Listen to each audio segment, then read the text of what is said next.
میرے کہتے ہیں میرا رب ہے. ٹھیک ہے جی. فلہذا وارد سوال التسبیح وحین یسأل.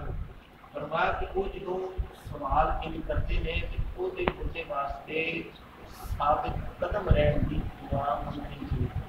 سبحان اللہ. مردے نو سوال کی جواب ثابت قدم رکھو. ادھر سوال کرن من رکھتا باروں جان دینے لگ پڑے اللہ اکبر اللہ اکبر. مردے نو خبر ہوگی کہ نہیں ہوگی میرا رب کون. ٹھیک ہے ہو گیا. صحیح حدیثوں سے ثابت ہے. بخاری اور مسلم کی متفق علیہ روایت ہے کیا اذا اذن المؤذن ادبر الشیطان وله حساس. نبی کریم صلی اللہ علیہ وسلم نے ارشاد فرمایا جب مؤذن اذان پڑھے شیطان پڑھے.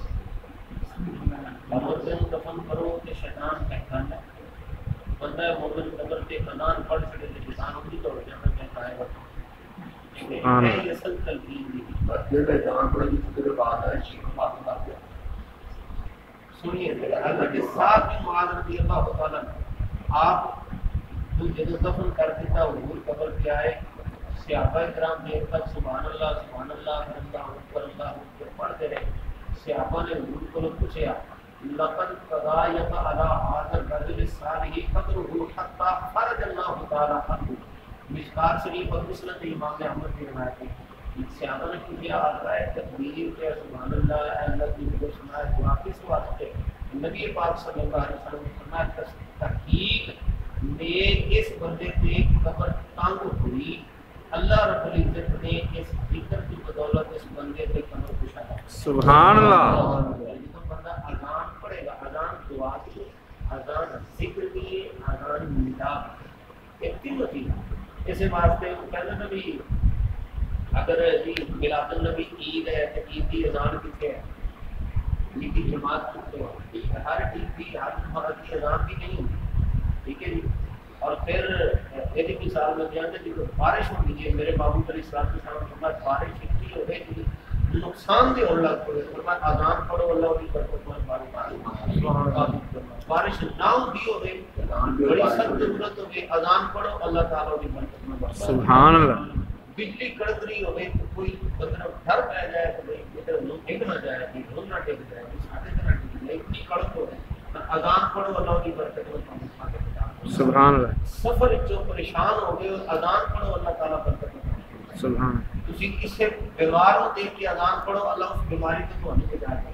سبحان. اذان کے بہت سارے معنی برکت والی چیز ہے اللہ کا ذکر ہے جو ہمیں ثابت ہو گیا. ہاں جی نبی پاک صلی اللہ علیہ وسلم کے عمل طیب کو بہت ثابت ہو گیا کہ حضور سید اعظم صلی اللہ علیہ وسلم نے خود قبر کے اوپر کھڑے ہو کے حضرت سعد بن معاذ کی قبر پہ کھڑے ہو کے اللہ کی تکبیر اور آپ نے حضرت سعد اور اس دعا کا فائدہ بھی حضرت سعد بن معاذ کی قبر میں پہنچی کہ فرض نہیں واجب نہیں ضروری نہیں تو کرتا ہے ٹھیک ہے نہیں کرتا کوئی گل نہیں لیکن کوئی یہ گناہ کرنا ہے تو وہ بڑا بڑا شیطان. ان اللہ و ملائکتہ یصلون علی النبی یا ایھا الذین آمنوا صلوا علیہ وسلموا تسلیما.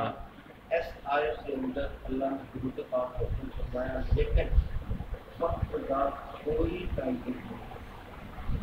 ہر اچھے وقت درود پڑھنا اور ایک بھی ہر کوئی پڑھنا جائے گا بغیر وضو بھی اگر کسی درود پاک پڑھتے ہو تو دور ہو گئے لیکن ادب کا تقاضا ہے یہ کرتے جس طرح اذان کے بارے میں مسئلہ ہے نا اذان وضو کر کے پڑھنی چاہیے لیکن اگر ایسا ہے کہ اذان کا وقت گزر جائے گا یا کوئی اور ایسے ہی حوادث لے کے وضو کو فوراً کر نہیں سکتا بغیر وضو اذان پڑھے گا تو ہو جائے گا. بغیر وضو جس طرح اذان پڑھنا مل جائے گی عادت بنانا گناہ ہے نہیں ٹھیک ہے میں تو پڑھ لیا اذان پڑھی جاؤں پر اس کے مٹھی کام کرنا نہیں جائے